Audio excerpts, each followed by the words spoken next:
খুব ছোট্ট করে আসলে জানতে চাই যে এই যে নিজেদের ভেন্যুতে খেলা বা ঘরের মাঠে খেলার আনন্দটাই কি এখানে, বা সুবিধাটাই কি এখানে কিনা, কিংবা অসুবিধা কোনো আছে না কিনা? দেখেন আসলে এখানে ইউএসএ আপনার হোস্ট টিম, তাদের চেনা পরিবেশ, সমস্ত দর্শক তাদের, তো এইখানে কিন্তু একটা এনার্জি সবসময় হোম টিমকে দেয়। তো আমার কাছে মনে হয় যে ইউএসএ দেখেন, আপনার এই ওয়ার্ল্ড কাপের শুরুর 2টা ম্যাচ যদি দেখেন, তারা কিন্তু খুব ভালো ব্যবধানে জিতেছে। তো তাদের একটা কিন্তু হাইপ ক্রিয়েট হয়েছে, বা ফুটবলে তাদের একটা হোপ তৈরি হয়েছে যে তারা এখানে বেটার কোনো কিছু করতে পারবে। সো গ্রুপ স্টেজে যদিও লাস্ট ম্যাচটা তারা হেরেছে, বাট এই ম্যাচে দেখেন, এই ম্যাচে আপনার শুরু করেছে, আপনার 45 মিনিটসে গোল করেছে। তো এইখানে আপনার 2-0 গোলে তারা বিজয়ী আপনার হয়েছে। দেখেন, আপনার এইখানে কিন্তু 64 মিনিটে কিন্তু ওদের আপনার ফার্স্ট গোল স্কোরার ভেলোগান, ও কিন্তু রেড কার্ড দেখেছে। একটু আগে আমরা লাইভে দেখছিলাম আসলে যে যুক্তরাষ্ট্রের এবং বসনিয়া ম্যাচের ভেন্যু থেকে আসলে কি অবস্থা। তো যুক্তরাষ্ট্র নিয়ে অনেক কথা হচ্ছিল, যেহেতু তারা আমাদের 3টি হোস্টদের মধ্যে মূল হোস্ট আমি বলতেই পারি এবার ইউএসএ কে। সুতরাং একটা প্রশ্ন কিন্তু আসছে যে এবার ইউএসএ একটু বেশি আলোচনায়, তারা হোস্ট বলেই কি, নাকি আসলে পারফরমেন্সের দিক থেকেও তারা চেষ্টা করছেন আলোচনায় থাকার মতো পারফরমেন্স দিতে? আজকেও কিন্তু একটা দুর্দান্ত জয় আমরা দেখেছি, এবং আমি যদি ট্রাম্প সরকারের কথা আলাদাভাবে বলি, তাহলে তারা কিন্তু শুধুমাত্র স্পোর্টসের যে মানে ফুটবলের সবচেয়ে বড় ইভেন্ট হোস্ট করছে ব্যাপারটা তাও না, তারা স্পোর্টসে তাদের দখলটাও কিন্তু জানান দেওয়ার চেষ্টা করছেন পারফরমেন্সের মধ্য দিয়েও। আপনার কি ধারণা? দেখেন, ওয়ার্ল্ডের বেস্ট গেম, বা আমরা যদি পপুলার গেম যদি বলি, সেটা কিন্তু ফুটবলকে রাখতে হবে। তো ডেফিনেটলি ওই জায়গায় আপনার ইউএসএ আপনার ওয়ার্ল্ড কাপের আয়োজক দেশ, তো সেই জায়গায় ওদের একটা কিন্তু ইন্টারেস্টের জায়গা তৈরি হয়েছে। কারণ ওরা এই কালচারটাকে দেখেন অভ্যস্ত হওয়ার চেষ্টা করছে। বিভিন্ন দেশ থেকে ওদের দেশে খেলা দেখতে গিয়েছে, বিভিন্ন দেশ ওইখানে গিয়ে খেলছে। তো স্বাভাবিকভাবেই ওদের কিন্তু চিন্তার জায়গাটা তৈরি হয়েছে, বা চিন্তার জায়গাটা বড় হয়েছে। তো ফুটবল নিয়ে স্বাভাবিক, যেটা এস এম ইকবাল বলছিল আপনার, যে ফুটবলটাকে ভাবা হয় ওই দেশে 3-4 নাম্বার গেম। তো ডেফিনেটলি দেখবেন যে ফুটবলটাকে এখনকে ওইখানে বেস্ট একটা প্রায়োরিটি দেওয়া হবে। আমরা দেখেন আপনার 3-4 বছর আগেও কিন্তু আমরা কিন্তু ইউএস এর ফুটবল নিয়ে আসলে আমরা কিন্তু, বা ইউএস এর ফুটবল লিগ নিয়ে কিন্তু আমরা কেউ আলোচনা করিনি, বা ওইরকম ফোকাসড ছিল না। আপনার 3 বছর আগে যখন আপনার মেসি ওইখানে ইন্টার মিয়ামিতে যাওয়ার পরেই কিন্তু আপনার বিশ্বের যারা ফুটবল ফ্যান আছে, তারা কিন্তু ওই ইউএসএর লিগটা সম্বন্ধে খোঁজখবর নেওয়ার চেষ্টা করে। এবং তারপরে আস্তে আস্তে কিন্তু দেখেন আপনার ইউএসএর লোকাল ফুটবল, বা আমার ডোমেস্টিক ফুটবল ওইখানে ডেভেলপ হতে শুরু করে। ওইখানে ওয়ার্ল্ডের অনেক ভালো ভালো ফুটবলাররা কিন্তু ক্লাবগুলোতে খেলতে যাওয়া শুরু করে। সো ওই জায়গাটাতে ওই জায়গাটা যে ফুটবলটা ডেভেলপ হচ্ছে, এটা কিন্তু আসলে বোঝা যাচ্ছে। এবং আয়োজক হিসেবে দেখেন, আপনার ইউএসএর ফুটবলের যদি পারফরমেন্স দেখি, তো ওরা কিন্তু এই ওয়ার্ল্ড কাপে আপনার ভালো পারফরমেন্স করে আসছে। আজকে আপনার বসনিয়ার সাথে জিতে কিন্তু রাউন্ড অফ 16-এ গেল, বেলজিয়ামের সাথে খেলা। তো আমরা এই সময়টা বেলজিয়ামের যে পারফরমেন্স দেখছি, আমরা এমন হয়তো বা ভাবতে পারি যে ওইখানে আপনার বেলজিয়ামকে হয়তো বা ইউএস হারাতে পারে। তো ওই ক্যাপেবল টিম আমার কাছে মনে হয়, ওই যোগ্যতা তাদের আছে, তারা রাউন্ড অফ 8-এও যেতে পারে, কোয়ার্টার ফাইনালও যেতে পারে। সো আমার কাছে মনে হয় যে ফুটবলের প্রতি ইউএসের একটা ভালো লাগার জায়গা তৈরি হয়েছে, এবং ফুটবলটাকে নিয়ে ডেফিনেটলি তাদের প্রায়োরিটি জায়গাও তৈরি হয়েছে, সম্ভাবনার জায়গাও কিন্তু তৈরি হয়েছে। একই রকম ভাবে আপনি রেড কার্ডটার ব্যাপারে বোধহয় লক্ষ্য করেছেন আজকে, এবং এটা নিয়ে অনেক কথা হচ্ছিল, আমাদের সহকর্মীরাও বলছিলেন যে রেড কার্ডটা আসলে এমন একটা সময় হয়েছে, এবং তাদের গোলের পরপরই কিন্তু তারা একটা রেড কার্ড পেয়েছে। সো আপনি খেয়াল করেছেন কিনা? না দেখেন, আপনার 45 মিনিটস ফার্স্ট হাফে 45 মিনিটসে আপনার ইউএসএ গোল করে, বেলুগান হচ্ছে স্কোরার।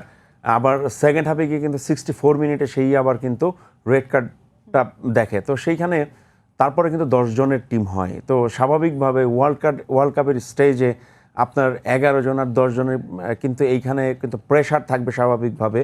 কিন্তু বসনিয়া কিন্তু সেই সুযোগটা নিতে পারে নাই। আলটিমেটলি মনে করেন 10 জনের টিম নিয়েও কিন্তু 2-0 গোলে পরাজিত করে। সো এইখানে বুঝাই যাচ্ছে যে এইখানে ইউএসের ভিশনটা ক্লিয়ার, যে তারা আসলে সহজেই কাউকে ছাড় দিতে নারাজ। আর ডেফিনেটলি এইখানে নিজেদের মাঠে খেলা, নিজেদের চেনা পরিবেশে খেলা, নিশ্চয়ই প্লেয়ারদের ভিতরে ওই কমিটমেন্টের জায়গাটা আছে, যে এখানে তাদের পরিচিত অনেক দর্শক আসছে খেলা দেখতে, সেখানে নিজেদের প্রুভ করার ব্যাপার তো অবশ্যই আছে যে না আমার আমার দর্শকদের সামনে খেলা, আমার মাঠে খেলা, তো এইখানে আমরা কারো এগেনস্ট আমরা হারতে চাইবো না। তো স্বাভাবিকভাবে তারা 10 জনের টিম নিয়েও কিন্তু সেই জিনিসটা আসলে বুঝতে দেয় নাই। সাপোর্ট যেমন আছে, আমার মনে হয় একই সঙ্গে তাদের মধ্যে প্রেশারটাও বেশ ভালো রকম কাজ করেছে। আমার কাছে মনে হয় প্রেশারের থেকে এইখানে তাদের আপনার এইখানে আমার কাছে যেটা মনে হয় সাপোর্টারদের যে এক্সট্রা সাপোর্টটা থাকে, সেই এনার্জিটা আমার কাছে মনে হয় তাদেরকে এক্সট্রা মোটিভেটেড করেছে। এটা সত্য, কারণ আমি কিন্তু গ্যালারি ভর্তি আসলে ইউএসএ ফ্যানদেরকেই বেশি দেখছিলাম, যেদিকে তাকাচ্ছিলাম তাদেরই জার্সি। সো এটা তাদেরকে অনেক বেশি সহযোগিতা করেছে মোটিভেশন দেওয়ার ক্ষেত্রে। আমি আলাদাভাবে একটু কেনকে নিয়ে কথা বলতে চাই। আমি ইংল্যান্ডের হ্যারি কেনকে নিয়ে কথা বলতে চাই, এবং তার দুটো দুর্দান্ত গোল আজকে ইংল্যান্ডকে বাঁচিয়ে দিয়েছে আসলে শেষ মুহূর্তে, আমার যেটা মনে হয়েছে। এবং আমি যদি পেলের কথা বলি, বিশ্বকাপের রেকর্ডে তার 12টি গোলের রেকর্ডকে আজকে কিন্তু কেন ছাড়িয়ে গিয়েছে, 13টি গোলের অধিকারী হয়ে গেছে আজকে তিনি। সুতরাং কতখানি সম্ভাবনা দেখছেন আপনি তার মধ্যে, এবং গোল্ডেন বুটের দৌড়ে এগিয়ে আছেন। আমি যদি বলি মেসির পরপরই মেসি এবং এমবাপ্পে 6টি করে গোল এই বিশ্বকাপে করে ফেলেছেন, তিনি করেছেন 5টা। সুতরাং একটু কি গোলের হাঙ্গারটা বেড়েছে কেনের, আপনার মনে হচ্ছে এটা? না দেখেন, এখানে আমি যদি বলি যে এখানে কেন আপনার নাম্বার 9 পজিশনে ওয়ার্ল্ডের ভিতর বেস্ট একজন স্ট্রাইকার, সো ওর গোল স্কোরিং অ্যাবিলিটি আছে। আমরা যদি এই সিজনেও যদি ধরি ক্লাব এবং ইন্টারন্যাশনাল আপনার মিলিয়ে অলমোস্ট সে 72টার মতো গোল করেছে, তো এটা কিন্তু সহজ ব্যাপার না। অনেক বড়। তো ও কিন্তু টপ ক্লাস পারফরমেন্স করেই কিন্তু এই ওয়ার্ল্ড কাপে সেই ফর্মটা নিয়ে আসছে। তো আমরা যদি লিগের ফার্স্ট 2টা ম্যাচ দেখি, সেখানে কিন্তু ওর 3টা গোল ছিল। আজকে কোয়ার্টার ফাইনালে দেখেন একবার ক্রুশিয়াল মুভমেন্টে যে সময় আসলে টিমের গোলটা খুব দরকার ছিল, সো সে নিজে ক্যাপ্টেন, সেই জায়গায় আসলে লিডিং রোলে সে ছিল। তো এইখানে 2টা গোল করলো, তো ডেফিনেটলি ওর গোল করার ক্ষুধাটা তো অবশ্যই আছে। আর এখানে গোল্ডেন বুটের কথা বললেন, তো আসলে দেখেন এইখানে লিওনেল মেসি, তারপরে এমবাপ্পে, কেনের কথা বলা যাচ্ছে, তো এইখানে আপনার দেমবেলে, তো অনেকেই এইখানে আছে যে আসলে গোল্ডেন বুটের ব্যাপারটা আসবে যেই টিমটা আসলে একবার ফাইনাল অবধি যাবে, আসলে অপরচুনিটিটা তাদের বেশি থাকবে। তো আমরা যেমন এক্সপেক্ট করি যে ভালো 3-4টা টিম যারা সেমিফাইনাল বা ফাইনালে যাবে, সেই জায়গাতে তো অবশ্যই কেনের এই গোল তো ডেফিনেটলি গোল্ডেন বুটের জন্য পরবর্তী স্টেজে যদি ইংল্যান্ড যদি সেমিফাইনাল বা ফাইনাল অবধি যায়, ডেফিনেটলি সেও এইখানে গোল্ডেন বুটের দাবিদার থাকবে। ওকে, আমরা শেষের দিকে চলে এসেছি। একটুখানি নেক্সট ম্যাচগুলো নিয়ে প্রেডিকশনে যেতে চাই, যে আপনার কোনো প্রেডিকশন আছে কিনা যে নেক্সট ম্যাচগুলোতে আসলে কারা যেতে পারে রাউন্ড অফ 16-এ? না ওই রকম না আসলে। দেখেন আসলে প্রেডিক্ট করাটা আসলে টাফ।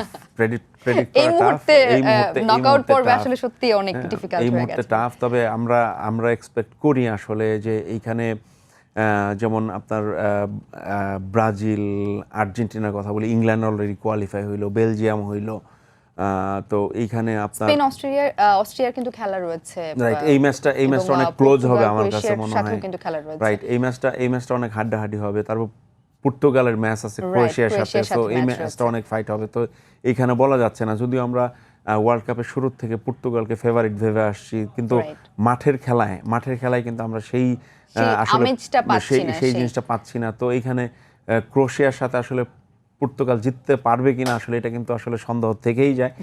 তো আমরা তারপর এক্সপেক্ট করি যে পর্তুগালকে নিয়ে ছোট করে আসলে কোনো প্রেডিকশন আপনি দিতে চান কিনা? আপনার কাছে কি হতাশার জায়গাটা একটু বেশি তৈরি হয়েছে কিনা? আমার কাছে হতাশার জায়গাটা আসলে অনেক বেশি তৈরি হয়েছে, কারণ দেখেন ওদের যদি বলি যে ওয়ার্ল্ডের ভিতরে বেস্ট মিডফিল্ডার কিন্তু পর্তুগালে, তো সেই জায়গাটাতে তারা কিন্তু প্রুভ করতে পারে নাই যে আসলে তারা অনেক বেটার সাইড। তো এইখানে আপনার মিডফিল্ড থেকে শুরু করে অ্যাটাকিং থার্ডে যদি ধরেন, আপনার এইখানে ব্রুনো ফার্নান্দেস, আপনার ক্রিস্টিয়ানো রোনালদো আছে, তারপরে ভিতিনহা আছে, সো এদের মতো ক্লাস প্লেয়ার, সিলভা, তো নেভেস, তো এইখানে ওয়ার্ল্ড ক্লাস ফুটবলার আছে, কিন্তু তারা একসাথে জ্বলে ওঠা আমার কাছে মনে হয় না এখন পর্যন্ত তাদের টপ ক্লাস পারফরম্যান্স। আমরা আসলে নেক্সট ম্যাচ পর্যন্তই আসলে অপেক্ষা করতে পারি। So let's hope for the best. দেখা যাক কি হয় নেক্সট ম্যাচগুলোতে। আপনার সঙ্গে আবারও দেখা হবে। ধন্যবাদ। দর্শক, এই ছিল আমাদের আজকের আয়োজন। এতক্ষণ সময় টিভির পর্দায় দেখছিলেন ডি বক্স। আবারও দেখা হচ্ছে খুব দ্রুত আপনাদের সাথে। সে পর্যন্ত ভালো থাকুন, সুস্থ থাকুন এবং বিশ্বকাপ দেখুন সময় টিভির পর্দায়।